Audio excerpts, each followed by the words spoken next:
Thank you for listening to the Dog Trainers Podcast, a podcast created by dog trainers for dog trainers, or anyone who's ever fallen in love with man's best friend.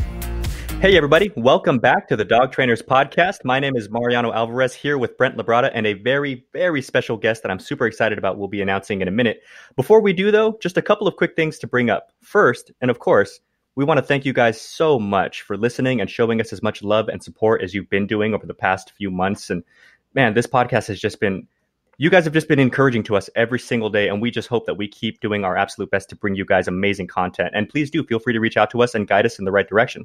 Second, Instagram, Facebook, YouTube. You can find us in all of these places, all by searching Dog Trainers Podcast. And that's all one word, at Dog Trainers Podcast. And finally, then I'll shut up. We want to give a quick shout out to the guys that have been showing us love lately. What's up to Denver, Colorado, Flagstaff, Arizona? What's up? Lake Stevens, Washington, and Cortland, Maine, or New York. Thank you guys so much. And with that, let's dive in because I am pumped, man. What up, everybody? It's Brent LaBrada and Mariano. Sorry. It's Brent LaBrada. We'll start over. What's up, everybody? What's up, everybody? Hold on. We got this. What's up, everybody? It's Brent. Thank you so much for introducing episode 37, Mariano. As Mariano mentioned, we have an amazing special guest today. Just go ahead and kind of read kind of who he is. He is the founder of The Good Dog. He is the author of The Good Dog Way, Love Them by Leading Them, Volume 1, and funny enough, Volume 2 coming out this year in 2020. We have our good friend Sean O'Shea, who's here on the podcast. How are you doing, Sean? I'm good. Happy to chat with you guys. Good. We're so excited to have you on and go over, what the Good Dog's up to, what you've been up to. And as kind of I was telling you right before the podcast, I think the point of this podcast is we're talking to new generation of dog trainers. We're talking to the people who are switching careers. We're talking to the people who are 18, 19, 20, 21, who love animals and are need guidance. So we're so excited. I know you've definitely brought some value to my life, and you've brought some value to Mariano's life as your content. And so we can't wait to explore that. Those of you guys who already follow or don't follow, go ahead and follow Sean O'Shea at Sean O'Shea, and you can follow The Good Dog at The Good Dog Training. Go ahead and check out his website, thegooddog.net. And check out his books, both Volume 1 and 2, by the same title, The Good Dog Way, Love Them by Leading Them. So that is our boy, Sean O'Shea. Sean, we like to start every podcast a little bit with an origin story, right? Where it's like a superhero, right? We want to get to know, we want to get to know the story before you were a YouTube influencer, before you were an e-collar scholar, before you were, all of these things. We'd like to know the background. Now, those of you guys who have read your books, you have a very detailed bio in there, which is awesome and very inspiring. But we like to hear it straight from you, the person who experienced it. So my very, very first question is, who was Sean O'Shea before dog training? How much time do we got here? We got as much time, my friend, as you can give us. Okay. Brevity is not my skill set, so I'm going to do my best. So I started out pursuing music. So I played music all my life, had a first drum set at 3, been in bands all my life, did a ton of recordings, ton of touring, was lucky enough to play on some pretty big hit songs at one point. And so that was super exciting. A lot of touring with, behind some big name bands and some big name artists. That was cool. But as I got older and older and being stuck on a bus with delightful but yet some contentious dynamics, as you can imagine, in like a 9 to 12 piece band, that got to the point where I was like, I think I would much rather have more control over my life than be stuck in the back of a bus. And it's like, oh, it's lunchtime, guys. And now it's hotel time. And, it's just, there's not much control over your life. And so I was doing that. Simultaneously, I was valeting. And so I would valet 5-6 days a week. And then was lucky enough that if I had a tour come up, my boss would cut me enough slack to let me go out. And there were a couple times where I was out for like 7 weeks, and he would be like, Wow.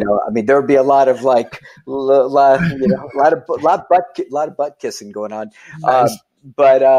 So I did that for up until about 35, something like that. I had my own problem dogs that I adopted right around 30 years old, which was somewhere around like 2000. And they were a wreck. I was a wreck. And you guys, if you read the story, you know that story. And so I started on a journey of trying to figure out what the hell was going on. Things got really, really bad. Behavior got really bad. And I was determined to try and find the answers. Now, like a lot of folks, I think that have started up their journey, Caesar and Dog Whisperer was a show that was back in that day, like 2000. Yeah. I don't have the exact dates, but he was actually presenting dog training in a fashion that was less about just sit, stay, about obedience, stay, and starting to really dive into the human components of it.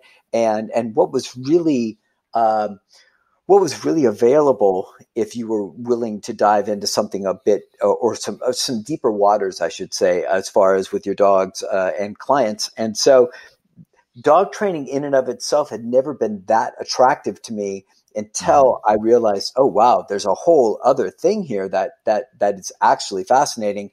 Can I sneak in the back door and actually help people improve their lives, which is, I think, a fairly common story for a lot of folks.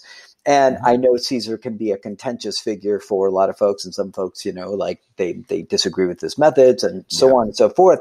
But for me, it was really more about the inspiration and showing that there was a complete different dynamic and way to approach dog training that got me into like, well, okay, let me check this out. And then, of course, I was lucky enough to have really bad dogs, and I'm talking a dog like in all honesty who had attacked multiple dogs and had done serious damage, and it was bad news. So I was really at a point where I had to make some serious decisions about, well, are you going to continue to live like this and be an irresponsible dog owner, or are you going to get your shit together?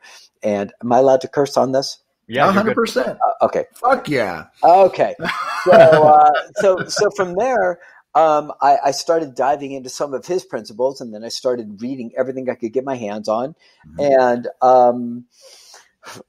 I started just trying to nail my dogs down in the most positive way. And next thing I know, like they were fully e-collar trained and prong collar trained, and they were walking around the neighborhood as kind of like the all-stars. And so that drew attention. And then next thing I know, I started getting asked, just people would pull over and be like, hey, do you walk dogs? And I'd be like, yeah. I guess. So I did that. And then that turned into more and more training.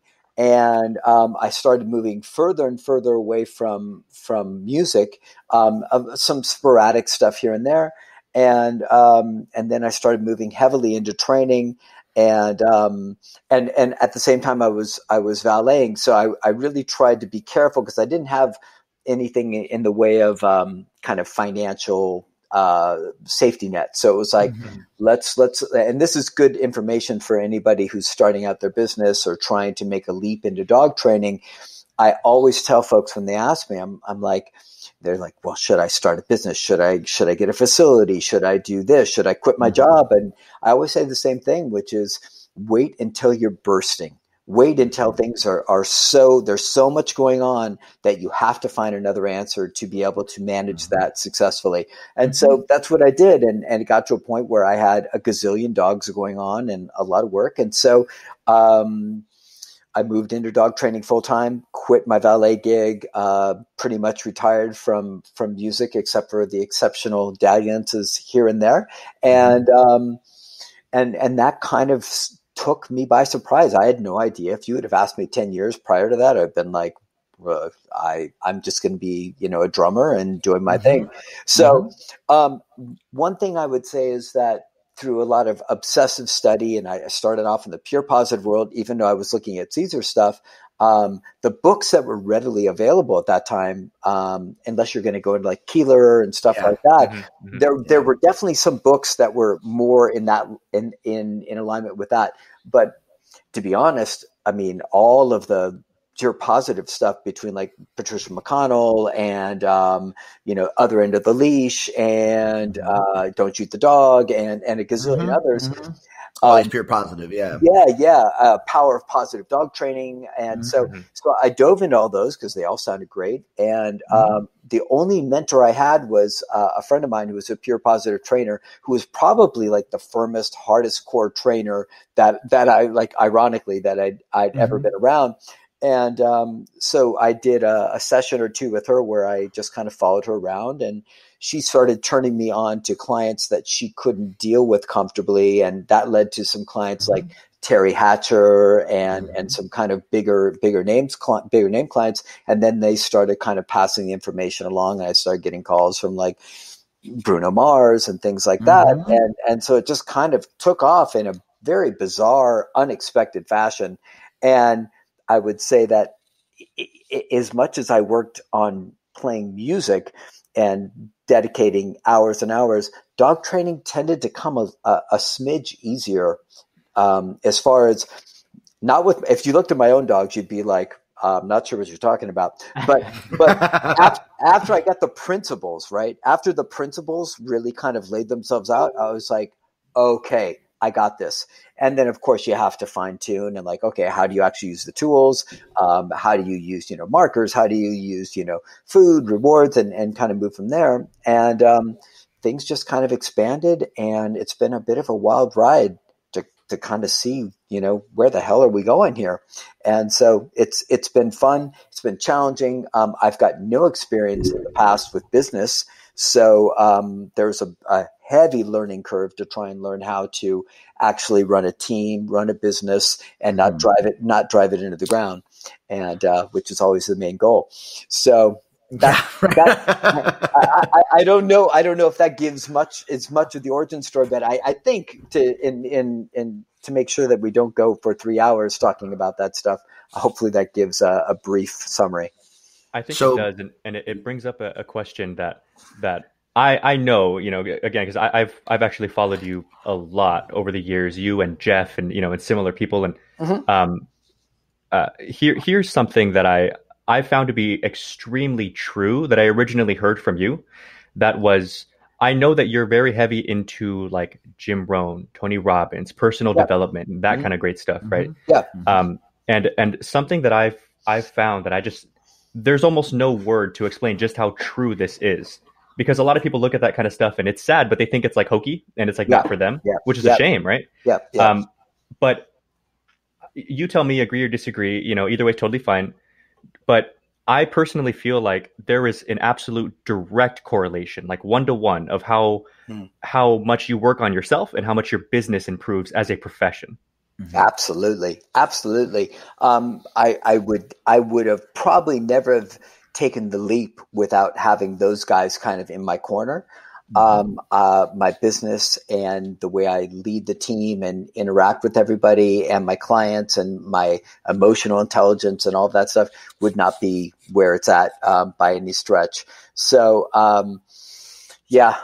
also think that, and here's a thing that I think kind of freaks people out. And I just had somebody comment on one of my posts today saying, I really like when you just talk about dogs and nothing else. And it was an interesting thing. And I get why people say that, but I don't study a ton of dog training, like full disclosure. So what I try and do is I try and look at a wide swath of the world.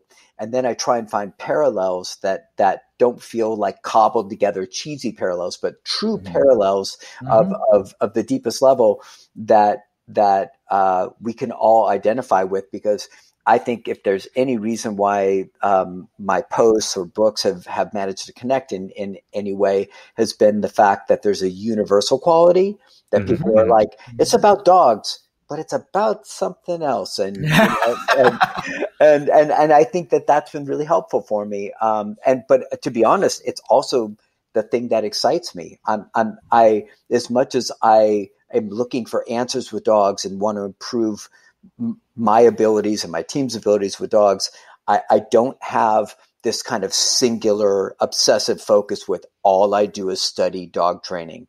I'm studying, economics, and I'm studying philosophy, and I'm studying like all of this stuff. And then if you start looking for the parallels, you're like, oh man, this is a juicy proposition. So anyways, that's kind of like where that stuff comes from and why I do what I do. It's interesting that you frame it that way in a very good way, because I also follow you like on Facebook and all that good stuff. And, so I see the posts too. And sometimes I'll go through and read people's reactions, and I think number one, it's kind of funny.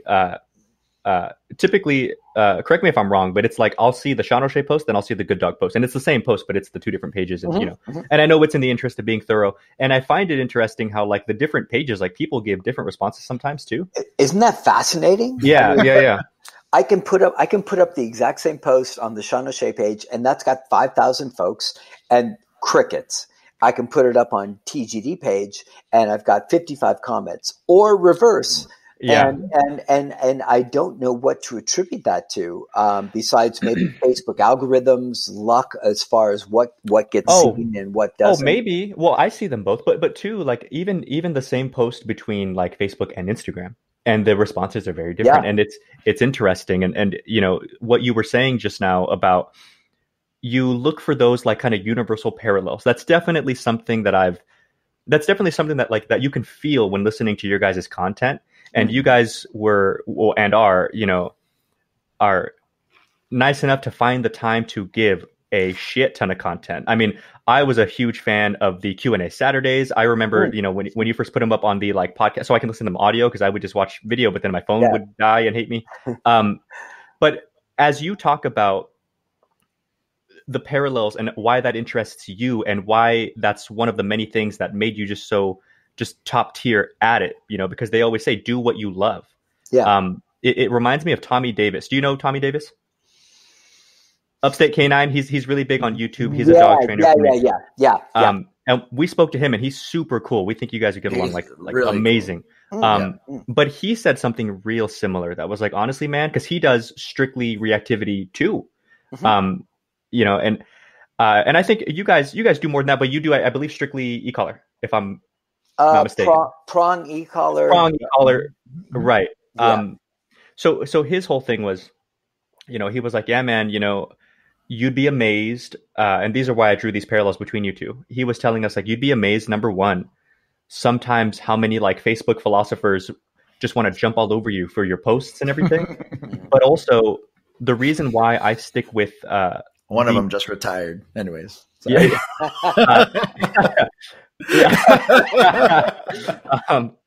The reason why he sticks with this like controversial, I guess you could say, format in training is because it's what interests him. It's what gets him out of bed in the morning. And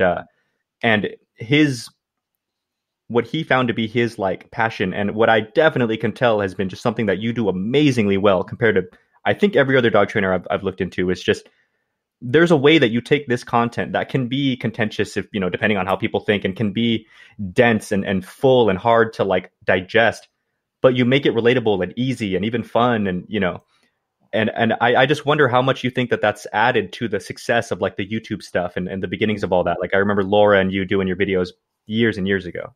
Yeah. Well, you could attribute that to me not being so bright, and the limitations actually helping me out. I think I'm always trying to walk that balance between, like, I don't want to sound like a fancy pants. I don't want to sound like a dog trainer, a condescending dog trainer to anybody. I know what that's going to do. I know it's going to push people away. I know it's going to alienate people. So I'm trying, and I don't always do it perfectly. That's an understatement, but I try desperately to put out firm information that I think people need a little bit of a kick in the ass with, but I also try and temper that with enough compassion and understanding, especially because I've been the same guy who's screwed up, fucked up, So there's no looking down. There's no casting my eyes downward and being like, well, when you gain the skills, maybe you'll be able to do these things. For me, it's like, I really push back against that. I think if we're going to dive into the psychology of dog trainers that tend to leverage overly complex concepts and terminology, it's absolutely ego, and it's a way to elevate yourself. Look how smart I am. Rather than say like, hey, I don't know you, but maybe if I put this in just the right way, it'll connect to you, and maybe you'll have the walk of your life.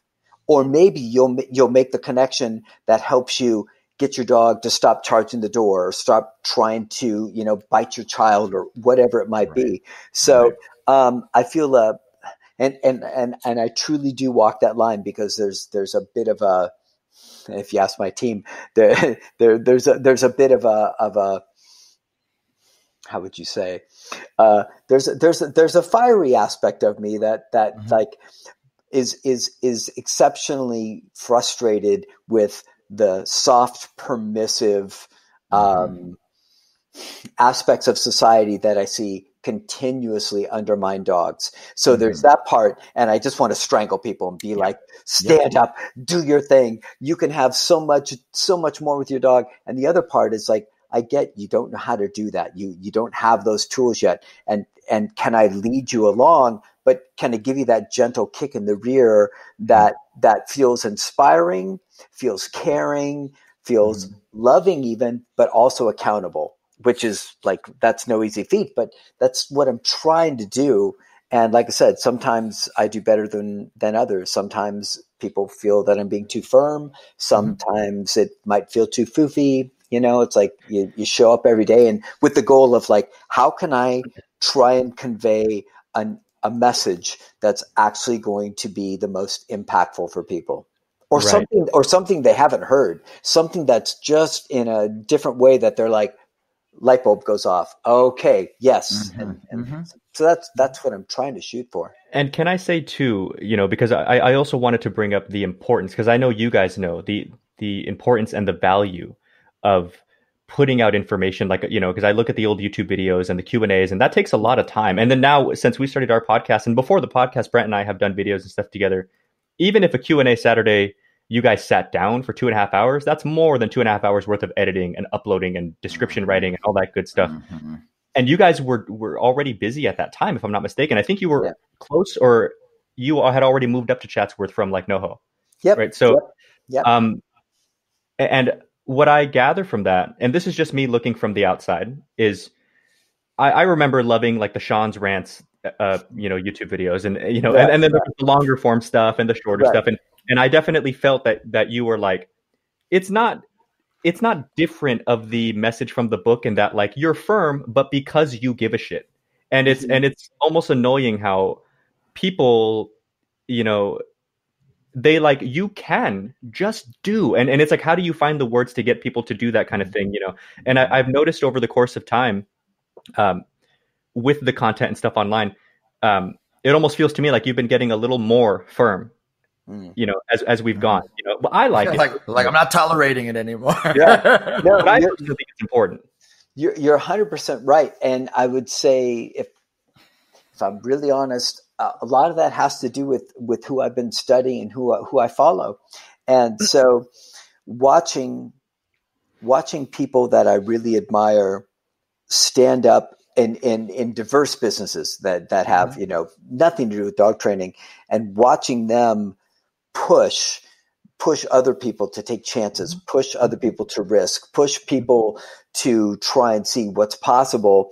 And also to call out, like, if we're going to be honest, like, call out laziness, call out cowardice, call out not putting in the work. No accountability. 100%. And so for me, there's become, depending on what I've studied, if we went back through all the books and videos I've studied, there's definitely a firmer through line or theme through those videos. And so that's inevitably going to come out as far as holding people accountable and being a little bit more on the edge of that. And And the last thing I want to do is make anybody feel bad about that they're struggling.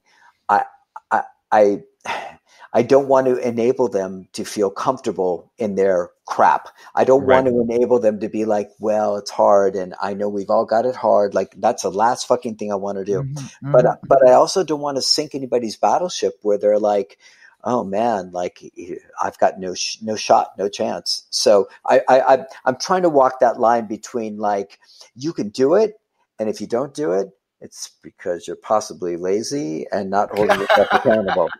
Right? I'm trying to balance it. Yeah. That right there, I think, is where I have to say, and as much as as I'm just a huge fan and everything else, I don't want this to feel like ass kissing, because it's not. It's our job on this podcast to be like 100% straightforward. But with that being said, I honestly do believe, you're talking about like the importance of walking that line. And I think you phrased it perfectly. Don't let people indulge in the victim mentality or whatever, but also don't overdo it. I honestly do believe, listening to other dog trainers and even people like outside of the dog training spectrum, but I know what you mean, that are kind of adjacent. You do it the best. Wow. Let me talk from a perspective. So I've been quiet for the last 10 minutes because what I've been doing, is it about to go bad? No. Well, I'm going to just be extra real. What I've been doing is I've been trying to see if this guy who's in front of me right now is the same guy that wrote those books. And I can say 100% this is the same guy, because, again, I've known who you are. I didn't study your stuff until Mariano introduced it to me, right? And I can say I wasn't a big fan, as of a week ago when I had to dive into this content, right? Sorry. No. But here's. I mean, we'll talk about volume 2 because we got that less than 48 hours ago. But here's the interesting thing. Mariano asked me yesterday while we were coming up with like what are talking points and things like that. He goes, "So what'd you think?" And I said, "This is a book of missing pieces." Meaning, if I was working with a client, if I had a problem with teaching someone something, if there was something that I knew as a truth but I couldn't put the words in, I was missing pieces. Right. And so this is a collection of missing pieces if you go through this book and both of the books, but if you go through these books, they're like poems that are passages of exactly what you needed to hear for that one client 2 years ago. And you're like, fuck, I need to put this to memory. Right. Mm-hmm. Right. And the beautiful part of the way you explain it, and this is something I told Mariano yesterday, was, the pendulum always swings, right? The pendulum, especially in this industry where you're either too hard and then you get too soft, and then you get too hard, you get too soft. Yeah. So our last person who was firm was Caesar, right? He was the last person. Yeah. Back when I was 18, I watched every episode. Yeah. I'm sure you did. He was a great inspiration. Yeah, and every dog trainer we've had on this podcast, we all know that we owe some part of our profession to Caesar, right? 100%. Change the game. Okay. So we all agree on that. And the interesting thing is then the pendulum swing to the other side, right? You're Stillwells, you're all this other stuff. And then now we're swinging back. The funny thing is you are speaking truths, universal truths. You are speaking, you're making firm, compassionate. You're making love about structure. You're making all these things Caesar was doing. And this is why it was so revolutionary, but not to compare the two of you, because I would say you guys both had your style. But what I loved about yours is the simplicity and how connected it is to people, to the people, what we're doing wrong and what it is that we could be doing better. And I think your understanding of human nature is so well expressed that it's so well expressed because you know how people function, you know how people work. And obviously as dog trainers, we have so many case studies, client after client after client. It's the same issue. It's the same feeling. It's the same guilt. It's the same everything. Yeah. And I'm guilty of being that dog trainer who hyper-focused on a technique, and I wanted to break that shit down into all of its component pieces like a Lego set.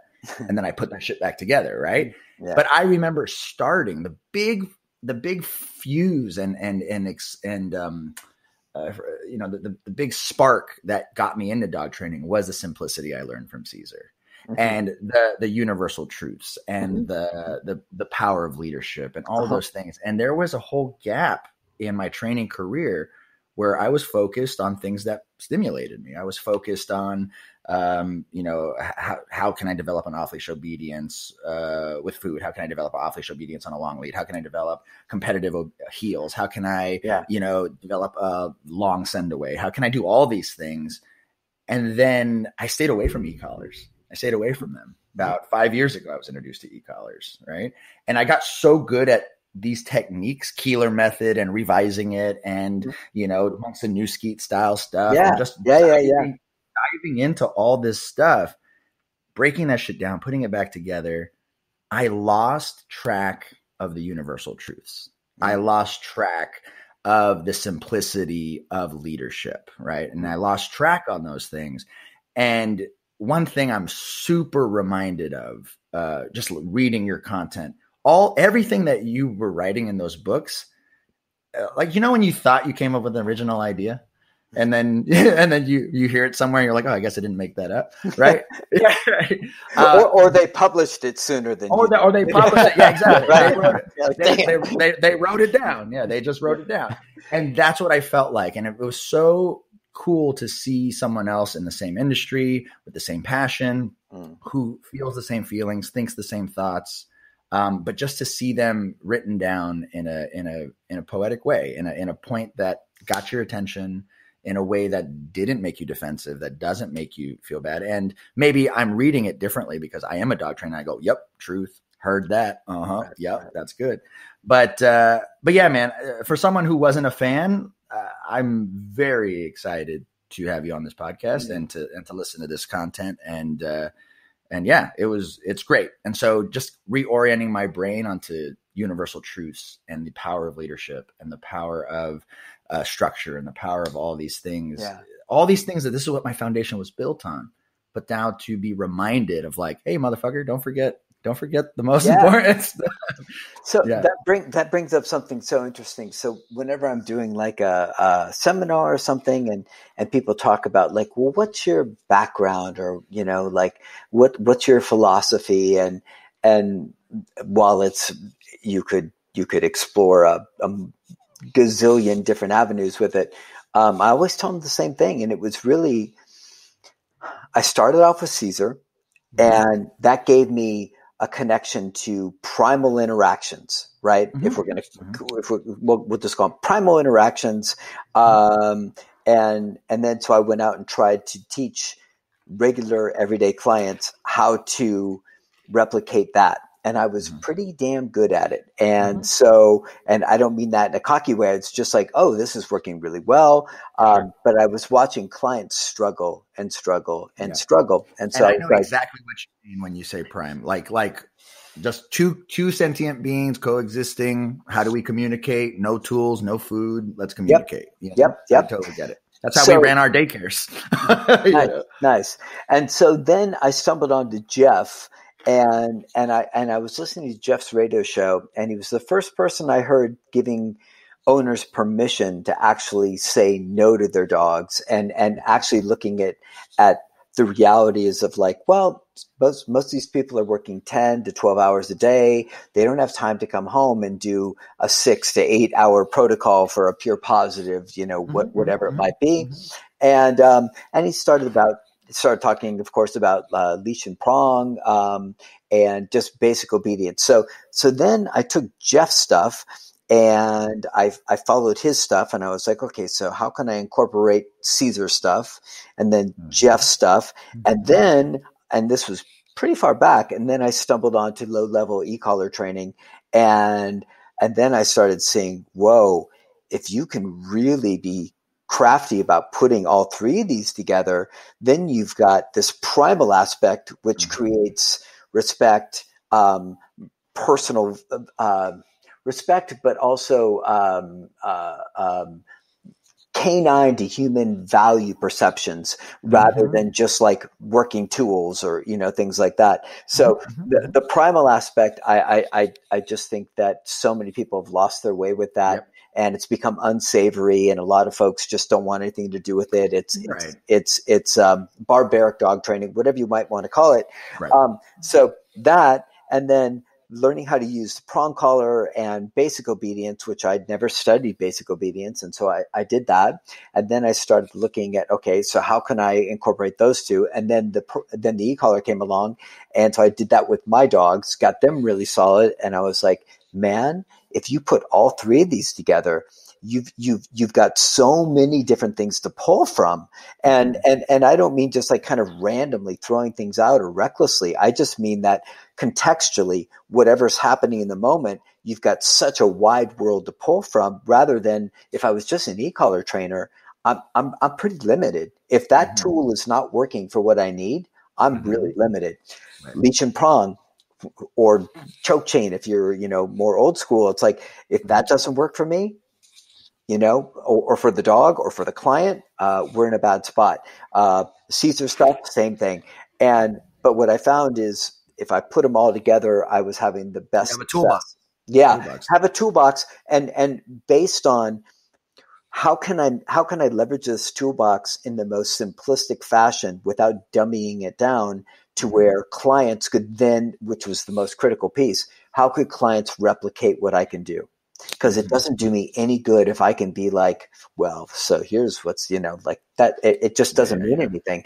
And so once I started seeing, okay, so the e-collars are really helping people with timing, really helping with distance, really helping with a bunch of other behaviors. But if they don't have the leadership primal aspect of it, the value of the e-collars actually dissipates. The way that the corrections or the communications or the stem or whatever you want to call it, it actually it's perceived differently. If a dog is around an owner and aroused, the e-collar doesn't feel the same. And same thing goes for leash and prong. So putting all those things together really helped me find a way to where I kind of always have some kind of trick up my sleeve, or hopefully some kind of trick. And so that's kind of how I put all those things together. And that's why you created the Good Dog Way system, right? Yeah, yeah. And so it's a unique thing, but I guess what I try and make sure is that we don't take anything off the table, because like when Gary Wilkes, whatever people think of Gary Wilkes, I find him to be one of the more knowledgeable, able to actually articulate his argument as far as training tools and all the different details behind it. And of course, we all know the bonker is super contentious, and like we have to be careful even to say the B word. But I've watched it personally have an effect on dogs where fancy tools won't. And so the last thing I want to do is limit the ability I have to, or my team has to advance, and especially limit what my owners are able to replicate and advance with. So I really just try and keep it all in play, but not recklessly, not like, well, let's try this. Let's try that. There is a there's a checklist. Yeah. Blueprint. There you go. There's an intellectual thought process going. Yeah. So there's definitely method to the madness. I think as you say that, that is definitely one thing that I've noticed in your guys' content, because I also have from back in the day the foundational DVD set, right, the prong collar stuff, and then I have the e-collar one too. I think that one came out right around the holidays, if I remember. It was like a few years ago. Yeah. And so what I did notice, probably more so with the e-collar one, because it's an e-collar and a prong collar, was you do break down the system of task switching very easily, and I also notice that there are a ton of other trainers, because naturally for the podcast, we look up trainers like all the time, just people to potentially have on and so on. And just to learn, as we go. I mean, you'll see other trainers like Jeff, like a lot of other guys that, that they run prongs and e-collars and stuff like together at the same time. But it's easy sometimes for some of them to like overcomplicate the process. or they kind of like accidentally or purposely or whatever double up on the correction, whereas you guys take the more, like, hey, look, if the e-collar is working here, do it here. If the prong's working there, do it there. But there's no reason why you can't run them both and decide which fits right now. And just making it okay for owners to understand that there's nothing at all wrong in the world about setting yourself up to where you really can't lose, because the only one who ultimately benefits is your dog. Yeah, 100%. Context is everything. So you can have a dog that's amazing on the walk with reactivity on an e-collar, but it's terrible in the house, terrible at the front door, terrible with a multitude of things. So being able to have this wide menu of options allows you to be hopefully smart and selective and say, okay, so I've seen this, and dogs can surprise you, but being able to pull a bunch of different options depending on the context and depending on the dog allows you the ability to have the best shot at, like, how do we get through? And what I always say, which might or might not be popular, is like, how do you find the dog's kryptonite if we're trying to stop behaviors, not if we're trying to teach them to do things. Like, it's not about that. So everybody slow your roll if anybody's upset about that. But but it's mainly about, like, what is the thing that the dog really doesn't like in this context? So then we can get on to teaching them what we do like. Definitely. So let me ask you a question, but before I do, I just wanted to finish out that point with a piece of the first book. I remember I was one of the ones with the first book that, like, the book came out and then the Audible came out. And I was like, man, when is the audio and like the second that it was available on the gooddog.net website, I was like, bam. So I listened to the first one, and I always love when the audiobook is read by the author. I typically don't buy audiobooks if the author doesn't read it. So it's nice to hear you. And then it was funny because you said the same thing in the intro to the second one, but in the first one was like, hey, the Audible version may be a little different than the actual book. And I was like, well, bring it on then. Cause it's fluid and it's in the moment, but what I was getting at was one thing that you mentioned in the first book that's encapsulates to my mind right now, like perfectly what you just said, was food and all that good stuff is an excellent way. The reason why it's good at shaping behavior is because it's great to rev the dog up or add excitement. Sometimes you need less, not more.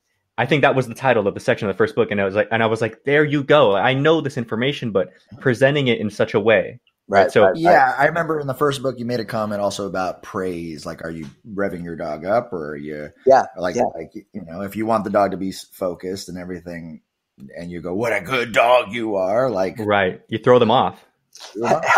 Helping or hurting is basic concept. So with that being said, there's also a certain, when we talk about all these YouTube videos that you guys did, the earlier stuff was more like direct training videos. I remember watching you, like, conditioning a dog on a prong collar, conditioning a dog on an e-collar, with that old Hummer that I thought was, like, clean. I like that. So there's a certain series of like characteristics that I think people have to have in order to put out content like that. Like, you have to be brave, you have to have a thick skin, you have to, this and this. And so my question then is, I was amazed with a lot of well-known trainers. Like, I did not think this would be a thing, but I guess it can be sometimes. And I'm not surprised why. Is people like Tommy Davis. I want to say Jeff told me a similar thing, because we're trying to have him on as well. With all the pushback that these guys get, even though the success is huge, they sometimes actually get to a point to where, like, they're kind of tired of it, and they're kind of like, you know what, I'm just going to stop even, and I was amazed. I was like, really? And so I just wonder, have you ever had that kind of feeling of like, why do I even bother? These people who think they know every single thing when I'm just trying to help people just tear you down. That's a really good question. I think for me, I wake up every day, I study first, and so it plants all sorts of evil thoughts in my head.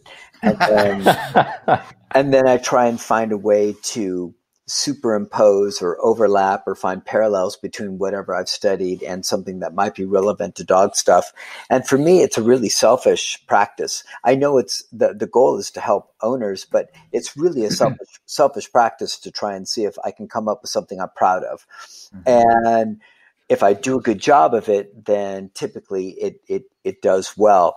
As far as there was definitely a period, it's funny that you mentioned all this. There was a period, I don't know, 5, 6, 7 years ago, where things were hot and heavy, and there were a lot of Facebook groups that were really after me and Jeff and a couple other trainers. And me and Jeff would have to literally text or call each other and talk each other off, I'm going to write this motherfucker. I'm writing. Yeah. Jeff would be literally, you're right on the money. Jeff would be like, dude, why are you on your third hour of corresponding with this person? And I'd be like, I don't know. I don't know what I'm doing, but I've lost my mind. Right? It's a rabbit hole. Yeah. And so we really, as friends, we really work to encourage each other to support group. But to set a standard and say look, first of all, it has to be respectful. You can ask us any question, but it has to be based from a true intent understand of respect and want to have a true dialogue. So if you want to have that, there's not many times I'm going to delete, ban, or anything like that.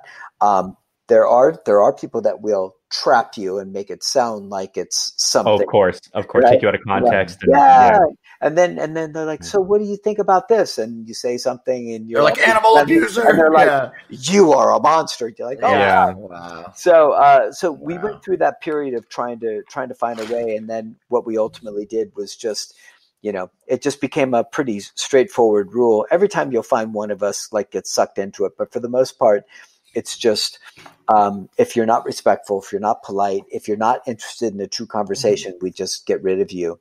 That way we don't waste our energy. And it also, you kind of want to protect your page. Right. There are people on there that are not only, so there are some people that are advanced, some people that are in the middle, and then there's people that are just exploring. And if they're just exploring and there's a bunch of really nasty, toxic stuff, I worry that it pushes people away from taking a next step of exploration. So that's another reason why I try and keep the page fairly clean. So yeah, I don't. I'll be brutally honest with you guys. Please. and that is, me and Jeff, half laughing, we'll definitely talk to each other and be like, man, I can't wait till we get out of this business. Right?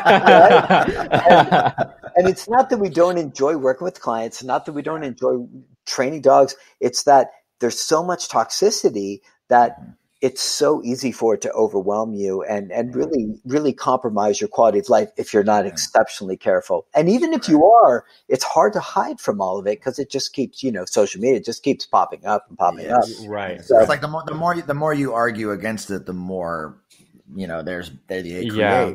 I had a question I wanted to so obviously I have my own theories and philosophies, but I think this might be a fun dialogue. You mentioned in one of your books, I think it was, or maybe I'm connecting two thoughts from different sources, but one thing I've told Mariano in the past, it's 32,000 years of domestication, and we still haven't figured it out. You know what I mean? So, but you mentioned something like, when did we lose? When did we get so soft, or when did we get? Oh, that's the second book. That's the second book. Yeah. When did this end? And think of it like, so my question is, what are some of the leading reasons why this tear exists? You know what I mean? And I know a lot of it has to do with human nature, human perception, human experience, but let's dive into that a little bit. What do you think it is?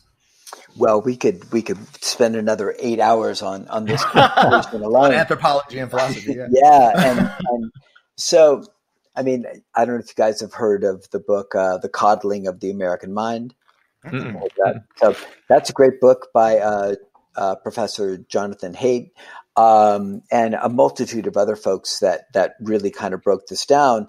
But his whole thing was that we were inadvertently cultivating over an extended period of time a culture, a society that was tremendously undermined, weakened, and not self-sufficient anymore. And so children were dramatic. We all know helicopter parenting and all of that stuff. So children were tremendously protected and prevented from having, any kind of issue.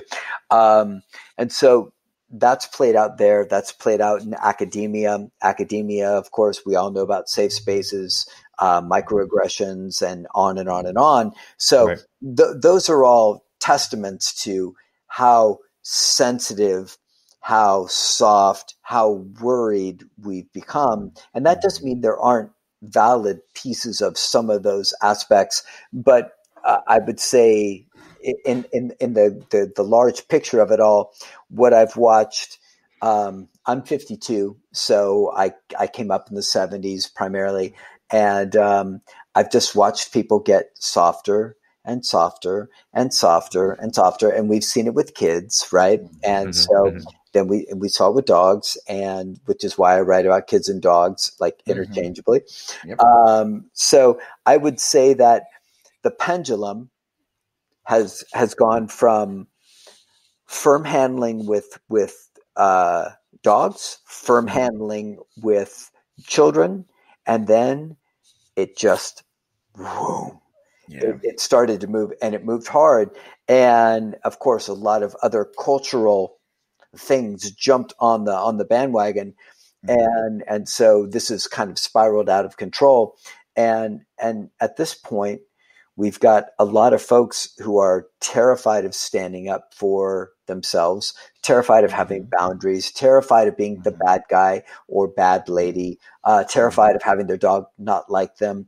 And we could go on and on and on. And so I would say it's a giant cultural shift. And for the most part, it started in academia. And just the softening. And because maybe the parallel between children and animals, there's such a close, like it's on the other side of the fence, like that attachment. Yeah. I think the reason why that parallel so tight knit is because we see it. We see it manifest in children and animals, because really what they're talking about is parenting. You shouldn't say no. You shouldn't do this and this. And people parent their dogs. I mean, you raise a dog, you raise a child. And I think that's why people, because people also love to generalize, like, oh, don't tell your dog no, because, yeah, definitely. Sorry, continue. Yeah. No, it's just, we've had plenty of clients show up here and their kids are jumping all over the couch, and it looks like raising Arizona, if you've ever seen that. Right. And it's just like, okay, so obviously you have no control of your kids. And so the tendency is that we're going to see the same thing with dogs.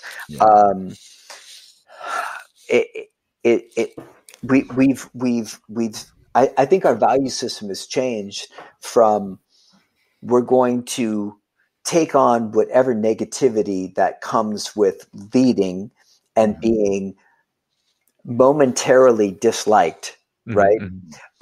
Momentarily, I hate you, Dad. It's that short-term satisfaction over that long-term success. Or the dog even like being like, oh God, I'm upset. And doesn't mean your dog's ruined, but it means like, okay, I've been corrected or something like that.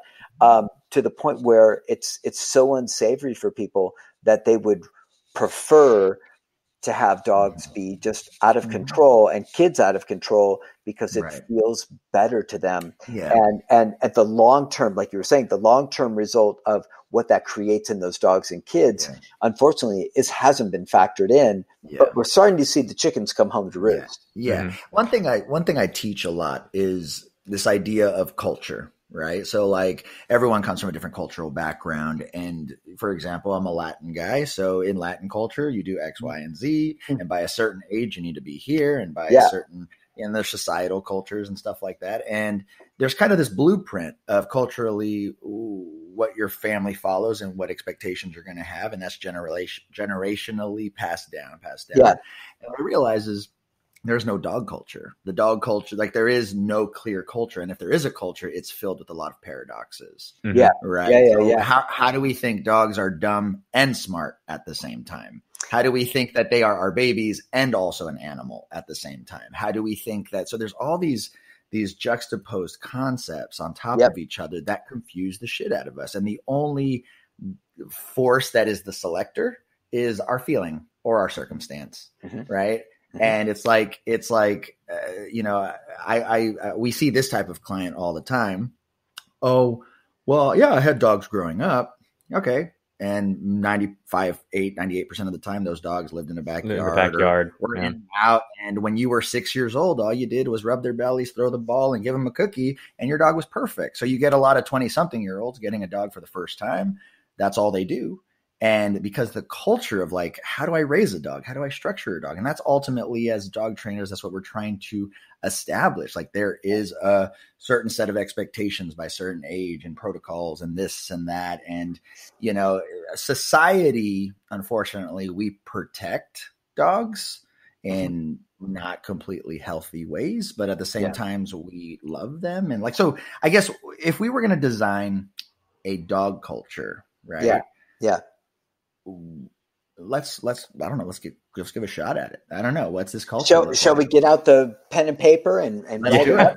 Let's write it out. This will be volume 3, the good the manifesto. Here we go. Yeah, let's do it. I'm writing it down. Mm. You know what I noticed though is you kind of have to attribute, like I say this to people often. I think I've even said this on the podcast quite a few times because me and Brent, you and I talk about this a lot. Is even though there is that, it feels like that divide's getting bigger. Like it can feel that way. But I think it's secretly getting smaller because what I tend to tell people, maybe I'm just an optimist, is obviously there's no shortage of like pure positive, this and that. And again, regarding children and everything else. And, I'm seeing things now where like you're not supposed to say no to your kids at all for any reason at all. And I'm like, how? But when it comes to dogs, even though that's just becoming popular, and I think the biggest trainer on YouTube is probably still Zach George, pure positive, very against any sort of like corrective measure. But I noticed e-collars are a little more popular these days. I see them more often. I see prong collars more often. And I think the reason why is because people with their theories and their this and that, like kind of like you were saying, we'll keep it simple. And in the real world, does this stuff work? There's just too much flat out evidence that this works. And I think I remember you talking, I don't know if this was a rant or some Q&A. Don't tell me. Show me, don't tell me. Or it was a blog post. But it's true. And I think, I've even seen so many videos of guys who, I don't want to name because why give them the credit, but of people who will take like one of your videos or Jeff's videos and then like play it side by side with them, pause it for a second and then tear you down for like 5 minutes and then play it some more, pause it. And then, Yeah. But at the same time, it's like, okay, fine, but can you help this dog? Because I can. Yeah. If this dog over here works well with food, sweet. We know how to work food too. Mm-hmm. But the whole idea is if you're going to call yourself a dog trainer, clients, they are trusting you with their dogs and thousands of dollars, by the way, and whatever else. And it's kind of your job to know your shit with everything, Yeah. The cool thing that we've seen, and to be once again perfectly frank, when me and Jeff were talking about starting T3, one of the big concepts was, okay, so we were being pushed pretty hard. We're being pushed pretty hard against by pure positive folks. We're like, so let's continue to put out a ton of content, but let's also bring all these other folks on and have them put out content, right? Mm-hmm. So we could kind of flood the market with content. And, people would say, well, I'm not sure I need a prong collar video. We're like, you need a prong collar video because who knows who's going to discover you. And my whole feeling about this is a pretty simple one. It's like you can tell as much of a marketing story as you want, but at some point, with the internet kind of broke the whole thing because at some point consumers are going to look at results and say, that looks like my dog. and that looks like good results, and I want to go with that, versus that looks like a fairy tale, and this doesn't look great, and they're going to make decisions from there. So I trust that over a certain period of time, especially because when I kind of call out people, and I try not to be a dick about it, but it's like I get a lot of people that will push back and say nasty stuff, and I'll say the same thing. I'll be like, can you show me 10 dogs that aren't your dogs that have behavior problems that are documented? And then can you show the work? And then can you show the dogs going home and working with the clients and succeeding? And they can't be your dogs. You can't have them for 3 years. Right. You know what I mean? And just kind of run through my whole criteria with that. And nobody responds, Yeah. But yet we could go through balanced trainers who have just countless videos showing that stuff. And so I just feel at some point the avalanche of evidence just becomes too much to push against. Good point. That was what I was getting at, and I'm glad you brought up T3 because I wanted to steer into that next. But yeah, I mean, I think that it does just become a certain, because I know exactly what you're talking about. These people that are like, oh, well, you should have done it with this, Sean. Let me tell you, But then Michael Ellis made this point perfectly well, and you're making the same point, and I find it interesting. That was there's a certain reality to the training game that people have to consider. Like technically, theoretically, could you take X aggressive dog and train that out of him with just food? Maybe, yeah, possibly.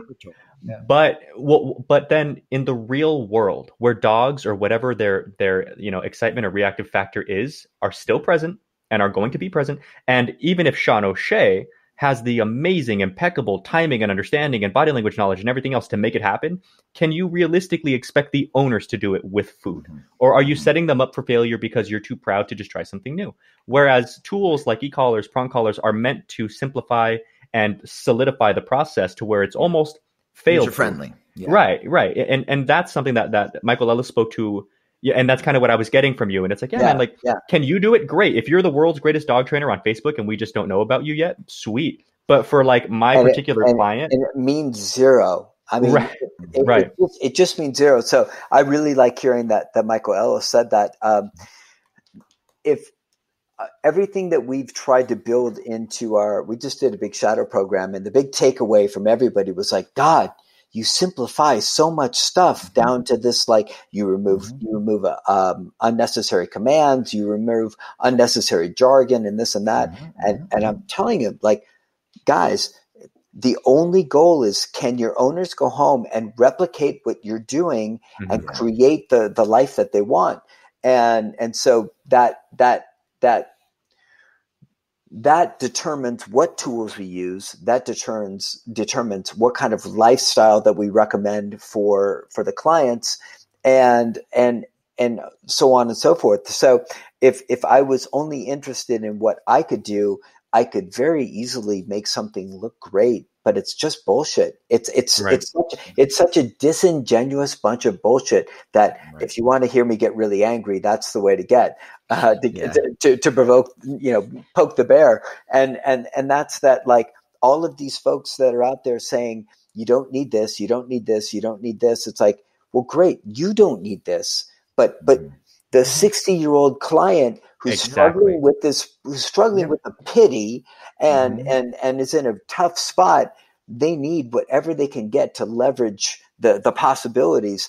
And that doesn't mean the tools are just magic and you push the button and everything goes. But what it means is, if we can get your mindset right, and we can get your mechanics right, and we can show you the lifestyle that works, and if you're willing to follow through, we got a good shot at this. If I'm just like, well, we're just going to use food and we're just going to use, a log line to martingale on this, it's like, great. So us three can do that. Great. What do you do about all the folks that don't have that either haven't put in the years to be able to do that, or just don't have that natural ability? Because that's a reality. There are people that literally are like, I don't know what to do. You can tell them 100 times and they're still struggling. And it's not a diss. It's just, that's the reality. And so how can we mitigate that? How can we How can we help owners? And it's the only thing I think about, which is why I went to e-collars and prong collars, which I catch no end of hell for. It's like, why do you have prong collars and e-collars on a walk? And I can walk people through it very clearly. And when clients ask, I always tell them, I'm like, cool, no problem. Take the prong collar off for a week and just walk your dog on the e-collar. Your dog's fully trained on the e-collar and knows 100% what to do. But your dog is super savvy. And once the prong collar comes off, what you're going to see is you're going to see tons of feeling things out. What if I make this little motion here? And what about this? What about if I snark something off the ground and there's no consequence? Now, are you going to be able to e-collar correct all that? Probably not. And so what I like about the prong collar is that it creates safety for the clients. It allows for you to have very nice directional changes, which the e-collar, of course, if you got a Mal and you're going to go through the farmer's market with your Mal, he's going to be glued to you. Fucking great. Yeah. But if you got something different, if you got every other dog in the world and you've got your regular client, they need to be able to get through that situation or anything that's tight confines and be able to just comfortably, without a ton of stress, move their dog around. And e-collars are not directional, and so let's do that. And so that's why we push those tools. And like I said, I tell folks, remove the prongs, see what you get, tell me what you have in a week, and they go, wow, he's trying to put his head to the ground and he's trying to sneak over to the plant. And I'm like, well, of course you just took the cops and you said, you're all off duty. And I get it. People can make the argument all day long and it's perfectly fair. You could say, well, that's not a sufficiently trained dog. If the dog needs the prong collar, then that's not a sufficiently trained dog. And I push back and I think that's bullshit. Maybe for you, maybe for me, but for my clients, no way. No way. I want them to have every advantage to be able to walk out their door and enjoy their lives together. And if that makes me the bad guy that's got too many tools on their clients or on the client's dogs, I really don't care. Yeah, so be it. And I think that one of the magical things that I learned, this I definitely got from you, because I remember intensely. In fact, I remember designing my logo based on you saying this kind of thing. That was you made it a point to give trainers permission, if that's what you want to call it, to be okay with kind of filtering out your clients. Hey, I work e-collar, and if you're not cool with that, that's okay, but maybe I'm not the trainer for you. And that was something that I found just amazing, because of course, naturally people in a market want to be like, well, I want the widest swath of clients possible. But then of course you run into the natural, what if the dog could be really good on an e-collar, and at some point you're going to have to recommend it as a trainer. This is your job to call things as you see them. These people are paying you for your honesty and your time and your expertise. And then at that point, they're going to be like, no, anyway. So there's nothing wrong with vetting them ahead of time, because then all you're going to do is expedite the process of them finding the right trainer and you finding the right client. And there's no downside, to that. So I remember Brent and I designed my logo together when I was still in LA, and the little collar there, you can't see it. The little collar on the dog there was originally designed to be like an e-collar, you know? Yeah. Just to be you know what, obviously, like you were talking about, we use all kinds of different tools. I'm actually very competent in all kinds of different stuff, and I'm proud of that very much. And, but yep, I work e-collar, just so you know, it's not some backdoor thing. And I really remember taking that to heart of why not? It's okay. If people don't like your process anyway, why waste the time anyway, and their time? Yeah. And to speak to that too, not only to speak to that, but to clarify what I think is necessary to make that filtering system work, is that you can put up, and you can be completely transparent, tools, pricing, methodology, and all that. So you can put all that stuff up, but if you don't put out enough content to show the value and the results, then you're putting people in a space where they're like, well, I'm not really crazy about that tool, but you don't have anything to offset it. Now, if you put everything up really transparently, and your text on your website isn't some kind of bombastic and harsh kind of thing. And it doesn't mean that you're lying to people, but it's like, it's balanced. The necessary extra component of that is that you don't get to have a filter and say, well, this is what, keeps out the clients that are not good clients. You have to use the filter, make sure that the photographs are telling the story you want, make sure that the text is telling the story that you want, and then have a ton of content, whether it's on your website or on your social media, or preferably both. And then folks have the opportunity to go, okay, cool. I love the honesty. I love that they're talking about their pricing. The tools are right out there, and I'm seeing great work. Cool. That resonates with me. Let's move forward with it. Clients that don't like that, clients that are like, I hate e-collars, or I hate prong collars, or I just don't like this guy's hat. They can just, they can just find somebody else, and that's a better fit for them. So right. That's really what we're looking for is not trying to, like, there's always going to be people that are looking for the biggest funnel and see what you can bring in. And I'm telling you, from my personal perspective, it really seems like a recipe for misery. It's like you're going to have to do the prong collar dance. That's the other prong collar dance and the e-collar dance, and be like, okay, let me tell you why it's like a mother's dog bite and all this stuff right before you put a gun to your head, Right. So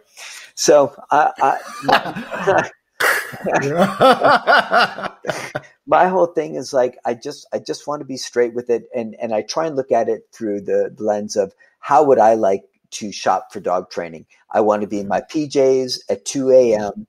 and I want to look through stuff, and I don't want it to be like, call for more information. You're right. Right. If you want me to call, I know why you want me to call, and I'm pissed off at you and I don't like you already, because that's how I am. Because I know you're trying to get me to call so you can then create a connection, trust, and then move me in a direction. It's like, I'm more than intelligent enough to look at your stuff and then make a determination from there. So once again, it comes into personal stuff. And I know plenty of trainers that good friends of mine that are determined to get folks on the phone and then work from there. So it really depends what you want your world to look like, which is the cool part of dog training, right. Being an unregulated industry for its pros and cons. You get to create the world that you want, and how you want that world to reflect, a lifestyle that you enjoy. Thank you for listening to the Dog Trainers Podcast, a podcast created by dog trainers, for dog trainers, or anyone who's ever fallen in love with man's best friend. We really hope you guys enjoyed this episode, and we hope to see you back for the next one. But in the meantime, please follow us on Instagram and Facebook at Dog Trainers Podcast.